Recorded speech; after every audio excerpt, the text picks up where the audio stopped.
معاشره کې لوی شوی دا او غلام نه ده مطلب او یو د خاوند وجنه هغه محسن شوی دا وینځ نه خاوند وجنه نو دا داسې فرق راغی دا به واده پاکه خزه دا واده سره پاکه خزه نو دا ډول دلته چې کوم اوس محسن ده دا د واده په بنیاد باندې محسن نه ده دا پاک د منی خزه پاکه خزه واده کړي ده یا واده نه ده کړي او پاکه ده صافه ده ستره ده مسلمانه ده پاکه ثم بیا الزام ولګو پدی پاک د منی خزه باندې ثم بیا د سړی د چا چې الزام لګول ده لم یاتو را نولی باربعه شهدا څلور گواهان کده پیش نکړل خو څلور گواهانو خبره مې درته وکړه سړی ولیدو یو ځای ناشتي بربندي ولیدل ملاستی ولیدل دا هر څه ولیدل خو اعضاء نه دی لیدلی نبدا بنه قبليږي بیا او دا د تدید پر نه خیمه تاسو ته عدالت او قانون د تخیمه دا تاسو ته د دومره صفه بیان دي د لپاره کومه چې الله تعالی دومره سختی کوي په دې کې چې مې بیانو فجلدوهم بسوه ایدوی 80 اتیا 80 جلدتن کوړي اتیا کوړي او جلد مراد یو بیا وری پستکه ده اډو کې نه ده او یا د نغوخه نه ده داسې انداز کې چې دا صرف پستکه زخمی شي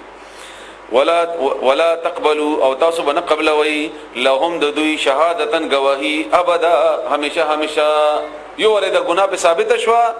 د دروغ اگر کده رښتیا ولی نه خو څلور کسان ور سره نو د گواہی بیا نه قبلي د دروغن شو اسلامي معاشره کې واولئک هم دغه کسان هم الفاسقون هم دینه فرمان دي الا الذين مغرق کسان تابو چې توبه وستا من بعد ذلك ورسته دینا واصلحوا او اصلاح وکړه ان نیک شول فان الله بس بشکل تعالی غفور اغا معافی کون کړي رحیم او مهربان دی بخاری شریف کې یو حدیث ته د ابن عباس رضی الله تعالی عنہ چې هلال بن امیہ رسول الله صلی الله علیه وسلم وړاندې د خپل بیبي باندې الزام ولګاو چې زما کور ولا پلانی سړی سره خنه ده وغیرہ رسول الله صلی الله علیه و آله وسلم ورته فرمایل چې گواهان راوړل او گواهان را نه وړل دغه چې گواهان هغه وایي چې خپل کور ولا باندې څنګه گواه پیش کوم څوک پیش کوم وغیرہ نو دا مخکینه آیات دغه باره کې اول آیات وری بیا تاسو باندې پوهیږئ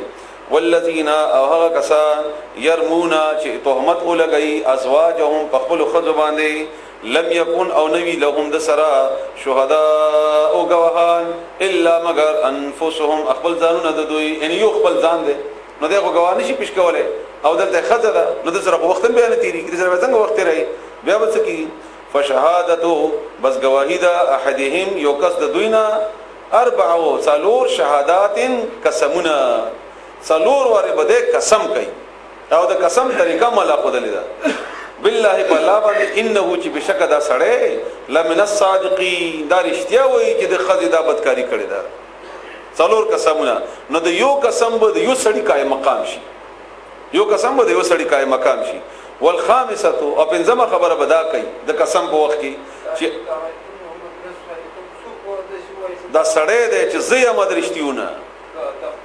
دا ځان طرف ته بداوي چې کنه یقینا دا سړی دا بوای داسې چې رښتیا وایم او دا خزې دا بدکاری کړی ده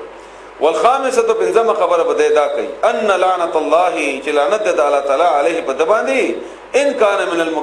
من الکاذبین کده د دروغجنو نه یعنی که دروغ ویلی وی نو د الله د لعنت په ما باندې دا په بنظم خبرو بنظم بداو ټیک شو نو خزې باندې سزا ثابت شو اوس به خزه سزا نه څنګه ځان خلاصي کچېره غدا کار نه کړي یا د سړي ورسره لګینه او ته بهانه جوړي یا دا کار کړي دي